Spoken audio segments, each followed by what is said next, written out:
2 for Jim Goldie in this race as we go for 7 furlongs again. It's number 11, Ashen, the first one we can see, Chris, right down the bottom.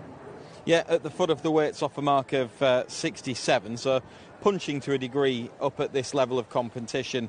Ashen, who has, prior to last time out, been holding his form reasonably well, including a close second at Hamilton. That was over shorter, but he stays this trip fine. He's in fair form, but he doesn't win that often. Just the one win on his CV to this point, and perhaps a tough enough ask. Been followed round by stable companion, number 9, Native Honey. Yeah, Native Honey, who was again a winner a couple of starts ago over 7 furlongs at Ayr. All 3 career wins have been at that particular track.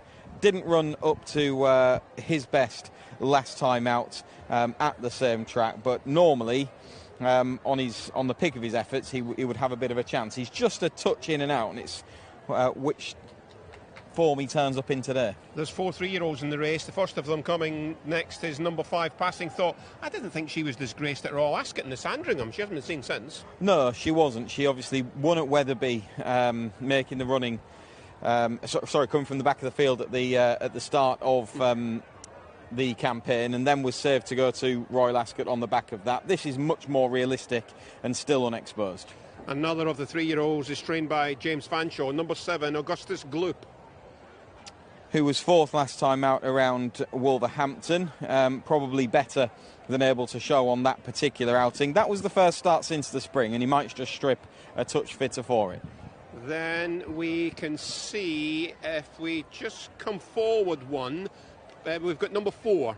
Number 4 is Eagle Bay, a 3-year-old who could be fast improving. Yeah, improving all the time, this horse. Winner of his last 2 starts, first at Thirsk by a wide margin, then at Chester by an even wider one. Into a handicap off a mark of 85. I think that looks a feasible rating for him. Wide draw to overcome in 11, but the stats aren't bad for that sort of wide draw.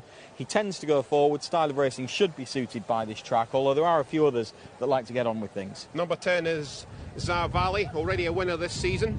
Yeah, a horse who would be suited by them going a touch too quick perhaps, because he is a horse that tends to be taking his time with. He's largely been consistent since joining this yard on the back of his win on his first start for them at Catterick. Not right up to his best last time out, but maybe with a bit of an excuse. Number 8 is next, superbly turned out. Number 8, One Night Thunder, with Gemma Tutty bidding for a quick fire double. He's a big boy, this one.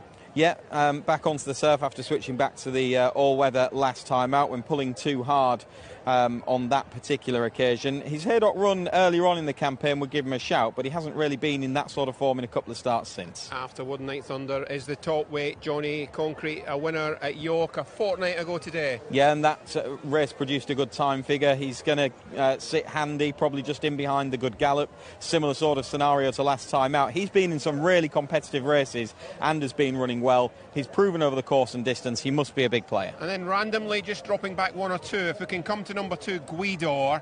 That's Tom Eves in the saddle, a horse wearing blinkers for the first time, a 6-time winner at Musselburgh, Guidor, number 2. Yeah, and dropped a long way in the weights, potentially well handicapped now, though he is the age of 9, so he may not be the force of old. He's effective on a variety of underfoot conditions, though I do feel slower ground ideally suits him a touch better. He's had a short break of a month since his last run. Horses then leaving the paddock. Really good race coming up. Round the bend, this 7 furlong handicap, race 4 at Musselburgh.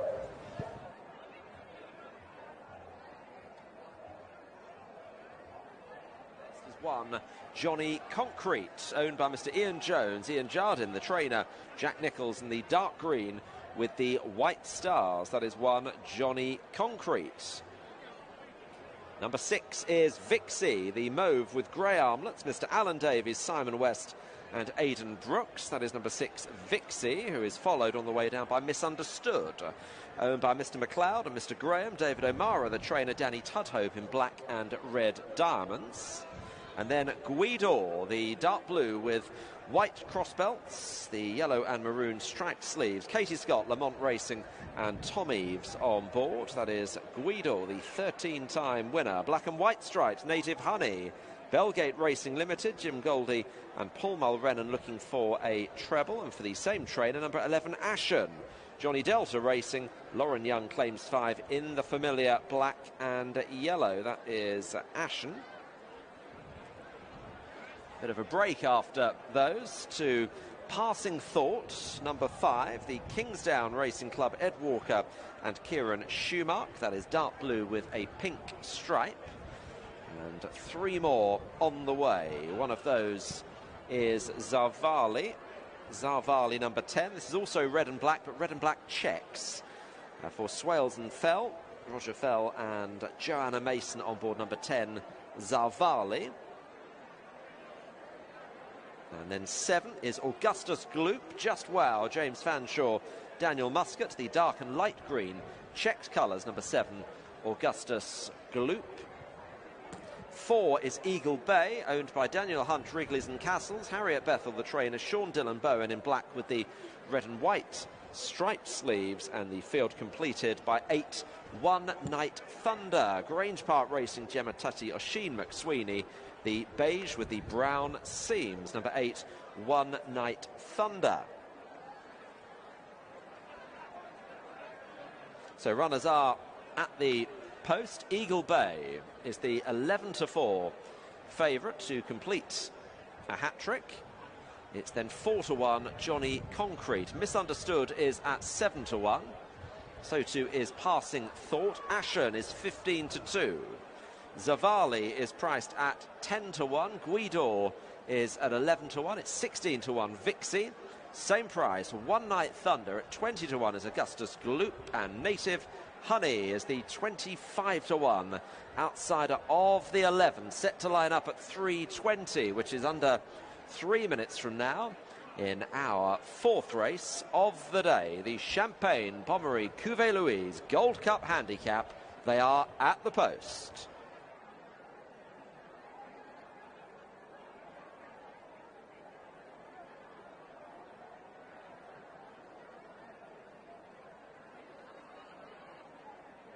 You don't need to go again.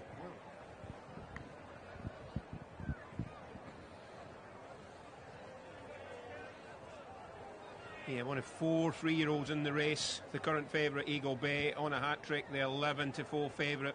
It is a different ball game from still 11.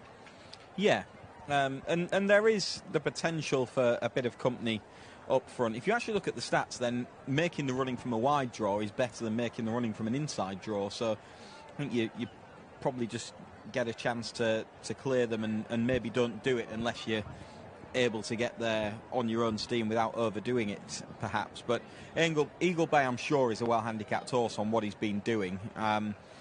He's been impressive on his 2 starts so far this season. He seems to be going the right way and improving with racing. He's had a bit of a break since his last run, 41 days. He's had the odd entry out. I suspect that they've just been waiting for a bit of nicer ground, really, rather than it being rattling fast everywhere. And it looks like a suitable spot for him. A little bit will depend on what sort of company he gets towards the front. Guidor from the inside in stall 3 with the blinkers on rather than cheap pieces that he often wears is a potential one to go forward. Johnny Concrete will sit just in behind them, I would have thought. He can make the running, but he doesn't need to.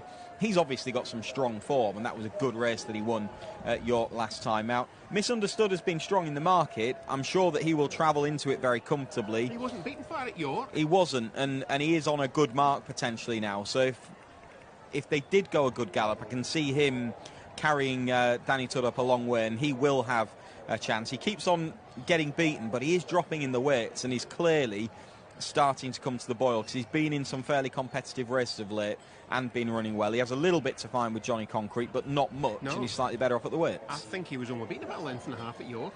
Less than that. I think it was less than that. It was little more than the length that he was rolled over on that occasion. It was a bunched up and busy finish. He didn't quite see his race out that day, but as such, this sharper test might be something that suits him pretty well. I fancy Passing Thought. I don't know why she hasn't run since finishing 14th of 30 in the Sandringham. Again, she was only beaten just over 12 lengths. Winner earlier on in the season, as you pointed out, to Wetherby in April. Yeah, and came from off the pace after a bit of a slow start at Wetherby, and then went up in grade, obviously, at Royal Ascot. Again, had that little bit of time since. Ed Walker's horses are in good form. She's still got some upside. She'd probably want to break a little bit better around here. Yeah, a bit of pace on here. Always look forward to the 7 furlong handicaps at Musselburgh. It's one of the feature races of the day as we go back up to David for race 4. And as you do that, Gordon just waiting for Vixie and Aidan Brooks and Native Honey and Paul Mulrennan bidding for a treble. Native Honey is going to be the final one to load. 11 of them set to race. And they're off and running in the Champagne Pommeraye Cuvée Louise Gold Cup handicap. Out fast, Eagle Bay from the outside. Guidor going forward on the inner in company with the York winner, Johnny Concrete. These are the first 3. Ashen not far away, the black and yellow.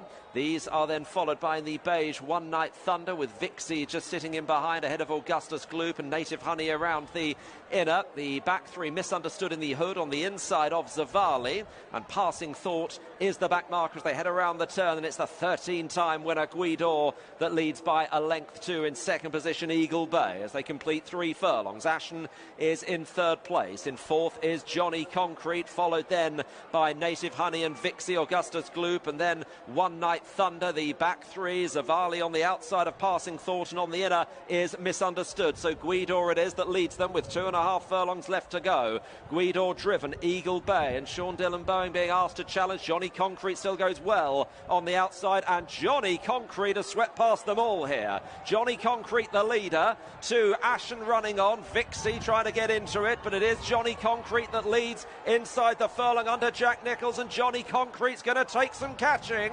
Is in front by about 3 to Ashen, and then Vixie. They are playing for places seemingly. The York winner Johnny Concrete follows up in fine style. Ashen just second, then Vixie, and Misunderstood next from Native Honey. He won a big field handicap at York over this trip by half a length. He's won by a bit further. He's won a shade cosier as well, Johnny Concrete. This is a horse going places. It's close for second between Ashen and Vixie. Probably Ashen just getting the better of Vixie for second and third. Then a gap back to Misunderstood coming through there, Native Honey. Guidor had set the pace as we suspected he might, but Johnny Concrete set alight by Jack Nicholls, fully 2 down. It's gone on to score impressively. Yeah, and he got that early position just in behind the lead that we kind of thought he would. The horses that we anticipated would go forward did, and he managed to just get across and slot in behind them, and he was in the perfect kind of position, really. And for all, this was a relatively competitive handicap, less so than the one that he'd won at York last time out. He'd clocked a good time, and he is thriving at the minute, and he's won it really decisively. He's going to take another hike up the weights, and life will be a little bit tougher on the back of that, but it's back-to-back wins for him. And tight for second, Vixie back to that kind of form from Chester a couple of starts ago, and Ashen, who is eligible for lesser races, has run well, and Misunderstood just too far back, really, not the sharpest away, and